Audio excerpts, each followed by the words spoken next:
Welcome to Penelope's Playground, Block C. I'm Allison from Quilt & Code, and this is our brand new Mini Quilt Block of the Week quilt series on YouTube and Facebook. If you've been looking for the perfect way to learn how to do all those strips and cutting with your Stripology rulers, you're in the right place. In fact, today's block is all about strips and squares.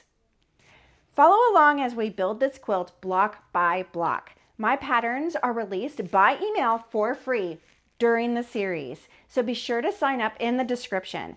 Subscribe so that you don't miss a thing, and grab a kit if you want to use the same exact fabrics. Cutting for our block C is going to be 2, 4, and 5 fabrics. 2, and we're going to start by creating a 4-inch strip. I'm going to bring out my Stripology squared, and I'm going to start by simply getting my 4-inch strip. I am now going to turn this sideways so that I can go back to, I could use either my mini or I can use my squared. I'm going to use the squared simply because with the squared I can get them all done at the same time. And I am going to line these up, making sure that my fold and my salvage are going to be cut off. So now I can subcut my piece into my 1-inch strips. And so I'm going to start by getting rid of that salvage and fold, and then I'm going to be able to cut on my circles.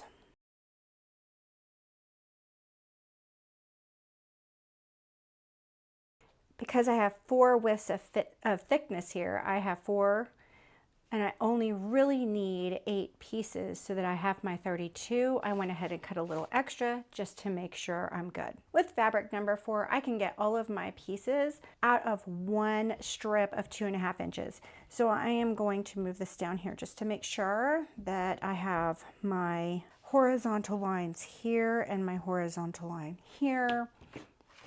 And I'm just going to cut, I'm going to start by cutting one strip off of 2.5 inches. And now I can turn this way. I'm going to be able to get all of my squares off this one strip. I'm just going to go ahead and turn it sideways, bringing my squared back out because then I can do all of them at the same time.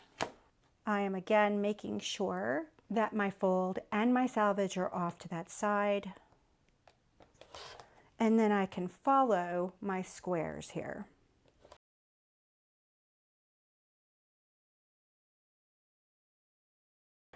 And if you'll remember, I had cut 2 strips before of my fabric 5 because we're doing the same exact thing. We're going to cut this strip so that we have 16 squares. Again, it is a 2.5-inch strip, making sure that I line up my salvage and my fold off of that 0 line, starting with the 0 and following my 2.5-inch square marks.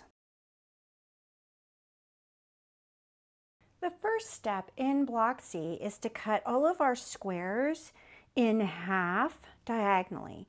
So I wanted to point out that on the last slit of your mini ruler, you actually have a diagonal line that goes off the edge. So I can take, I have 4 widths of fabric here, and I can take these and line them up so that I have my diagonal lines going in both directions.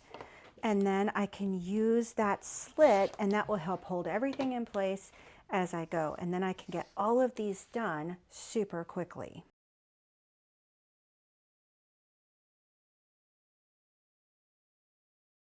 Our next step is to stitch these together so that we have a square. So we're going to start with one side. If you are nervous about the squares or your triangles not being even, you can certainly fold in half here and fold in half here. And so you're going to start by stitching one of these to one of these. If you're doing this, I would probably go ahead and pin right there on your fold. And so you're going to start by stitching these together, and then you're going to press toward your triangle fabric. You're going to do that with both sets of triangles. Now that I've gotten the one side done, and to be honest with you, I just eyeball this stuff. It all comes out in the wash when I do my squaring, so I am not particular about how I put my stuff down. So I'm going to go through and eyeball and stitch again. And again, once I got that done, I am going to press toward my triangle. Okay, my square is now done, and now I need to square these down to 2.5 inches. On your mini ruler, you have your squaring for a 1/2 inch going out from the center. I'm using this white square in the center here as my 2.5 inch square. So what I'm going to do is lay this on, and notice how I want to be outside of that 2.5 inch, and here I am not.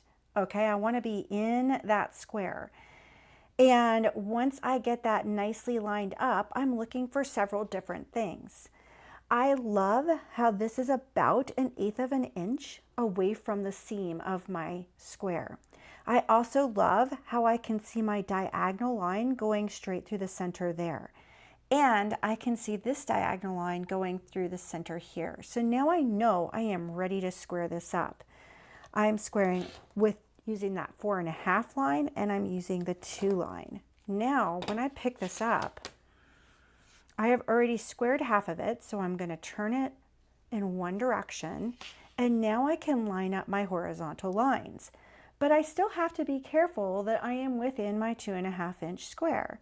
So remember those things that you're looking for. You're looking for your horizontal line here, and you're looking for your diagonal line there. You're making sure that you're outside of your 2.5 inch square. And this looks pretty good. I am going to go through and I'm going to square all of these down to 2.5 inches. The final step in this block C is to simply place them together in a 4-patch. Things to watch out for. You want to make sure that your fabric 4 and your fabric 5 are laid out in this pattern, okay? And you want to make sure that your fabric 2s are all going in that direction. So when I do my 4 patches, I start by stitching down this line, stitching down this line, and then I'm going to press toward my fabric 4, and that way I can nest my seams. So here's our finished block C. Only thing left to do is to square it up. So I'm going to bring in my ruler, and notice how with this one I have my vertical line and my horizontal line, as well as I can see this diagonal line going through, and I want to make sure that that's going through the center. And I want to make sure that this one looks like it's going through the center, making sure I'm outside of my block. So I am going to cut on the 5.5, and I'm going to cut on that 1. Turn it halfway. Now I have horizontal lines as well to line up with on the top and the bottom, watching for, in particular, I'm watching for this diagonal line to go through the center. And then I'm going to go on my 1, and I'm going to go on my 5.5. And now I have a nice square block, and this is block C. And that's it for block C. Pretty simple block, right? I want to see your pictures down in the comments below. Now, don't forget to like and subscribe to follow the full series. You'll find that pattern in the description below, and you can check out our kits if you want to stitch along. So we will see you next time. Happy quilting, everyone.